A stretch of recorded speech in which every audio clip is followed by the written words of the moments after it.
Bonjour chers amis de trois continents et que Dieu vous bénisse. Merci de nous écouter continuellement. Aujourd'hui, par la grâce de Dieu, nous allons écouter un message qui a pour titre « Être de la communauté de disciples en mission ». Seigneur, Dieu de grâce et Dieu de toute puissance, nous te présentons cette prédication. Nous prions que tu puisses préparer nos cœurs à recevoir ta vérité, ta confrontation. Seigneur, ta confrontation dans nos cœurs et nos vies, pour une transformation réelle. Nous te donnons toute la gloire. Au nom de Jésus-Christ de Nazareth, nous avons ainsi prié. Nous disons Amen. Amen. Encore salutations à vous qui nous écoutez jusqu'à maintenant. Aujourd'hui, je veux parler de être de la communauté des disciples en mission. Alors, avant d'aller plus loin, c'est important de vous dire ce que c'est que la communauté des disciples en mission. Comme le nom l'indique, c'est une communauté des personnes qui croient fermement au Seigneur Jésus et qui le suivent. Ce sont des disciples qui sont en mission ou qui ont le mandat, de simplement faire l'œuvre de Dieu. Avant de vous donner des détails, c'est important que je vous donne la définition spécifique de la communauté des disciples en mission. Né dans une petite ville au sud de la capitale gabonaise, c'est-à-dire à Ovando. Cette communauté est une jeune communauté qui a commencé à se réunir une fois toutes les 2 semaines, juste avant la période pandémique.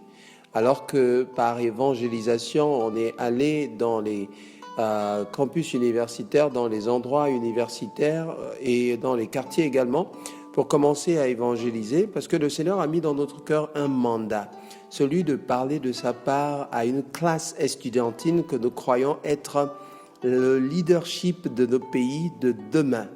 Alors, les ministres de demain, les directeurs généraux, les maires, les chefs de quartier, les chefs d'entreprise de notre société de demain sont les étudiants actuellement.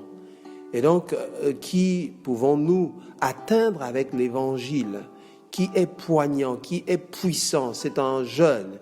C'est pourquoi nous croyons fermement aux jeunes, mais aussi aux familles, parce que nous croyons que la famille est un socle vital pour l'équilibre de la société. Voilà un peu plus ou moins ce à quoi nous croyons au niveau de la communauté des disciples en mission. Et donc, je le disais tantôt, avant la période de la pandémie, on avait commencé à se réunir. Quelques personnes qui avaient donné leur vie au Seigneur avaient commencé à se réunir une fois toutes les 2 semaines. Et puis, boum, est arrivée la période de Covid-19 où toute activité devait cesser. Et nous, on n'a pas arrêté nos activités parce qu'on croit que la définition d'un disciple, je ne parle pas d'un chrétien et je pourrais vous donner une mini-différence. Un disciple, il n'a qu'une seule option, suivre son maître. Un chrétien, dans la définition moderne, est un peu plus libéral parce que on dit d'un chrétien qui peut être celui qui va simplement dans les églises, alors que c'est pas nécessairement ce que nous dit la Bible. Alors, je vais plus utiliser le terme disciple que chrétien. Et donc, dans la communauté de disciples en mission, on n'a pas voulu être cloîtré, être emprisonné par le confinement qui a battu son plein dans le monde entier. Ce que nous avons fait, c'est continuer à représenter le Christ dans nos familles respectives. Et à partir de là, on a attaqué positivement nos familles pour prêcher l'évangile et on est devenu petit à petit cette communauté de disciples en mission. Par la grâce de Dieu, je suis le leader, mais j'ai avec moi un petit groupe de personnes passionnées, pour certains plus passionnés que moi, pour l'évangile, pour l'appel de Dieu, pour la lumière du Seigneur dans la vie des gens et dans la vie de ceux qui ont besoin du Seigneur. Voilà un peu en résumé qui nous sommes. Maintenant, ça veut dire quoi? Être de cette communauté-là. Ça veut dire quoi? Faire partie de cette communauté. Peut-on faire partie de quelque chose qu'on ne connaît pas? C'est pourquoi j'ai décidé dans notre série de vous parler de ça. Et je sais qu'auparavant, je vous ai parlé de la prière, les éléments de la prière, la puissance de la prière, ensuite comment adorer son Dieu. Ensuite, je vous ai parlé de... Pardon ? Je vous ai parlé d'aller se repentir et d'arrêter de se mentir à soi. Maintenant, je vous parle de faire partie de notre communauté. Si vous êtes hors du Gabon ou au Gabon et vous nous écoutez régulièrement, c'est-à-dire que vous êtes façonné ou vous êtes influencé directement par ce que nous prêchons. Et c'est important que vous sachiez à quoi nous croyons. C'est pourquoi nous allons partager avec vous un peu notre ADN pour que vous sachiez. Notre ADN est divisé en 3. La première chose que je vais mentionner, c'est simplement communauté. Prenons communauté. Je lis la parole de Dieu dans Actes chapitre 2, versets 45 à 47. 46 déclare, « Ils étaient chaque jour tous ensemble, assidus au temple, ils rompaient le pain dans les maisons, en prenant leur nourriture avec joie et simplicité de cœur. » Pour nous, la communauté, c'est ça. Pour nous, la communauté, c'est des gens avec qui on partage. On partage notre temps. On partage nos talents. On partage nos trésors. Pourquoi ? Parce que la Bible le décrit. Quand le Saint-Esprit est descendu dans Actes chapitre 2, le produit de tout le baptême du Saint-Esprit et de toute la Pentecôte a donné naissance à une communauté. N'a pas donné naissance à un individu puissant, héros quelque part, qui fait des miracles sur Internet et à qui on n'a jamais accès. La communauté est vraie, elle est vulnérable. La communauté se confronte. La communauté se chevauche parfois. La communauté, c'est des individus qui viennent des différents arrière-plans. La Bible dit, au verset 46, « Ils étaient tous ensemble ». Avant ce verset, la Bible dit qu'ils partageaient le produit entre eux. Ils partageaient selon les besoins. La communauté sait répertorier les besoins. Les besoins de la parole de Dieu, les besoins de leadership dans nos familles respectives. L'un des messages qu'on avait prêché juste quand la pandémie a commencé à frapper, vous pouvez encore le retrouver, ce message-là, sur notre chaîne YouTube, c'est que le Seigneur voulait faire de chacun de nous un pasteur de sa famille. Il est temps que nous sortons du fait d'aller chercher l'Église quand nous nous déplaçons de chez nous. Il est temps que nous représentions le Christ chez nous. La Bible dit, ils étaient chaque jour tous ensemble assidus au temple. Ok. Au temple, donc c'est un endroit défini où on se retrouve de façon répétitive. Ça peut être hebdomadairement. Ok. Mais c'est pas fini. Ils rompaient le pain dans les maisons. Ça, c'est depuis le haut. Chaque jour, c'est ce qui se passait. Et donc, il y a deux éléments clés ici, le temple et les maisons. Et nous, dans notre communauté, on ne se retrouve pas seulement dans le temple. On se retrouve aussi dans les maisons respectives. C'est ce que nous appelons les groupes de croissance, où on se retrouve pour partager la parole de Dieu et croître ensemble, et grandir ensemble, et augmenter l'influence que le Seigneur a mis dans nos vies afin de toucher beaucoup plus d'enfants du Seigneur potentiel. La Bible dit, prenez la nourriture avec joie et simplicité de cœur. C'est avec simplicité de cœur que nous communions. C'est pas avec arrogance, c'est pas avec égard particulier. C'est pas avec oh j'ai un statut social, il faudrait me mettre dans une place particulière. Non, ça n'existe pas dans notre communauté. La communauté est censée élever un élément et dans notre cas, notre élément c'est notre Seigneur. C'est notre Seigneur Jésus. C'est ce que Pierre a dit dans les versets avant. Il dit « Répentez-vous et que chacun soit baptisé au nom de Jésus-Christ ». Et c'est cela que nous promouvons. Chaque jour, nous élevons le Seigneur dans nos vies. C'est ce qui nous pousse à définir le deuxième terme. J'ai parlé de la communauté et donc nous sommes une communauté. Nous nous retrouvons, nous communions, nous partageons la parole de Dieu, nous nous retrouvons dans les maisons, nous nous retrouvons dans les temples, nous prions ensemble, nous partageons parfois du pain ensemble, parfois de la nourriture ensemble, nous partageons nos problèmes ensemble, les requêtes de prière, nous les partageons ensemble tous les mercredis lorsqu'on prie en ligne. Nous les partageons ensemble parce que nous sommes une communauté. Alors, est-ce que toi tu fais partie de la communauté des disciples en mission ? Si oui, tu devrais comprendre ces choses-là et te sentir comme en famille. Tu ne dois pas te sentir étranger. C'est une communauté qui est inclusive. C'est une communauté qui n'exclut pas les gens, mais qui invite les gens à découvrir le Seigneur. Rien de plus beau que de découvrir l'or, l'argent, les trésors et de le partager avec des gens. Ok ? C'est ce à quoi le Seigneur nous appelle. Le deuxième terme, disciple. Je lis dans le livre de Matthieu, chapitre 4, verset 19. Et il est dit, il leur dit, suivez-moi et je vous ferai pécheurs d'hommes. C'est donc là le Seigneur Jésus qui parle. Vous savez, le Seigneur nous appelle à être des disciples. Il dit, suivez-moi. C'est là la définition de disciple. Avant d'aller plus loin, le discipulat ou la formation des disciples, c'est le fait de suivre le Seigneur. Je n'ai pas dit suivre une église, je n'ai pas dit suivre un programme, je n'ai pas dit suivre un homme de Dieu. J'ai dit suivre le Seigneur. Bien entendu, dans quel cadre? Je l'ai défini précédemment, dans la communauté. Si on est en communauté et on suit le Seigneur, je vous promets qu'on se rend instoppable.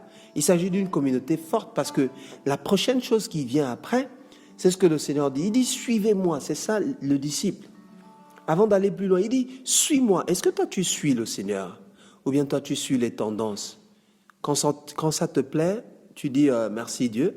Quand ça ne te plaît pas, tu dis au revoir Dieu. Quand on suit le Seigneur, c'est sans condition. Parfois, ça ne te plaît pas. Parfois, ça ne marche pas comme tu veux. Quand on suit le Seigneur, c'est qu'on a accepté que le Seigneur lui-même nous a ajoutés dans une communauté. C'est ce qu'on a défini précédemment.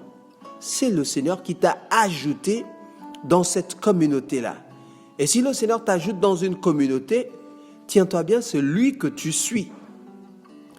Et donc, les choses ne se passeront pas nécessairement comme tu le veux, mais sache-le, tu as une raison plus grande que ton existence d'être attaché au Seigneur, de continuer de le suivre. C'est pourquoi, en tant que communauté de disciples en mission, nous avons continué de suivre le Seigneur. Comment suivre le Seigneur? Suivre le Seigneur simplement dans sa mission. À chaque fois, nous allons vers nos familles pour leur parler de la parole de Dieu. Vous le savez bien, en tant que membre de la communauté des disciples en mission, nous avons un minimum de 5 noms dans nos familles respectives. Des gens pour qui on prie de manière consistante et constante. Tous les mercredis. Tous les jours que Dieu fait, quand nous pouvons, nous prions pour eux. En tant que disciples, nous suivons les principes du Seigneur. Nous suivons le Seigneur. Notre maître, c'est le Seigneur. Luc 6, 46 déclare « Pourquoi m'appelez-vous Seigneur, Seigneur, et ne faites-vous pas ce que je dis ?» Et donc, on ne peut pas s'appeler disciple si on n'a pas de mission. C'est pourquoi nous, on s'appelle communauté de disciples en mission. On rappelle, c'est presque une tautologie, mais on rappelle ce à quoi Dieu nous a appelés. Dieu nous a appelés à suivre le Seigneur, mais de façon plus spécifique, dans la deuxième partie du verset, puisque là on est en train de définir le troisième terme, mission. Dans la deuxième partie du verset, la Bible dit « Et je vous ferai pécheurs d'hommes ». Voici la mission. La mission n'est pas de bâtir une église. Pendant que le Maître, le Seigneur, Dieu Tout-Puissant, le Seigneur Jésus, bâtit son église, il nous appelle à être ses partenaires. En faisant quoi? En prêchant la bonne nouvelle. Le monde ne l'a pas. Sa mission, c'est la bonne nouvelle, c'est de répandre la bonne nouvelle partout. Le monde n'a pas cette bonne nouvelle. Le monde cherche la bonne nouvelle. Si vous regardez les télévisions et les chaînes de radio, en général, ce que vous voyez ne ressemble pas à la bonne nouvelle. Mais on a besoin, nous, d'apporter cette bonne nouvelle. Pas d'attendre une bonne nouvelle. Un disciple comprend qu'il a la bonne nouvelle. Il suit la bonne personne. C'est la bonne nouvelle. Il suit la personne qui a porté la bonne nouvelle. Il suit la personne qui a dit l'Esprit du Seigneur est sur moi car il m'a oint pour apporter de bonnes nouvelles. Pour apporter des bonnes nouvelles. Le Seigneur n'apporte que de bonnes nouvelles. Si tu le suis, qu'est-ce que tu dois faire comme mission? Apporter la bonne nouvelle. Rien d'autre. Et donc, si tu veux savoir ce que tu fais, si tu fais partie de la communauté de disciples en mission, si tu es un disciple du Seigneur, c'est d'apporter les bonnes nouvelles du Seigneur. Apporter simplement les bonnes nouvelles. Matthieu 28, 18 à 20 déclare: Jésus s'étant approché, leur parlant ainsi, tout pouvoir m'a été donné dans le ciel et sur la terre. 19. Allez, faites de toutes les nations des disciples, les baptisant au nom du Père, du Fils et du Saint-Esprit. 20. Et enseignez-leur à observer tout ce que je vous ai prescrit. Et voici, je suis avec vous tous les jours jusqu'à la fin du monde. Voyez-vous, ce verset met en lumière simplement notre mission. Où est-ce que notre mission s'est définie? Est-ce que ça s'est défini à Ovando, la petite ville en question, là où nous avons commencé? Est-ce que ça s'est défini au niveau des étudiants chez qui nous avons commencé à prêcher la parole de Dieu? Est-ce que ça s'arrête avec toi et moi dans notre petit quartier? Non. Ça continue. Allez prêcher, faites de toutes les nations des disciples. Donc notre mission, finalement en tant que disciples, c'est de pêcher les hommes avec qui nous allons communier. On va être dans la même communauté et qui vont devenir des disciples. Eux, à leur tour, vont recevoir le mandat d'aller faire des disciples et les baptiser au nom du Père, du Fils et du Saint-Esprit. Et ne pas s'arrêter par là. Une fois on est baptisé, ce n'est pas la fin du monde. Je l'ai dit et je le dis, notre communauté a eu le privilège de baptiser déjà au total 16 personnes.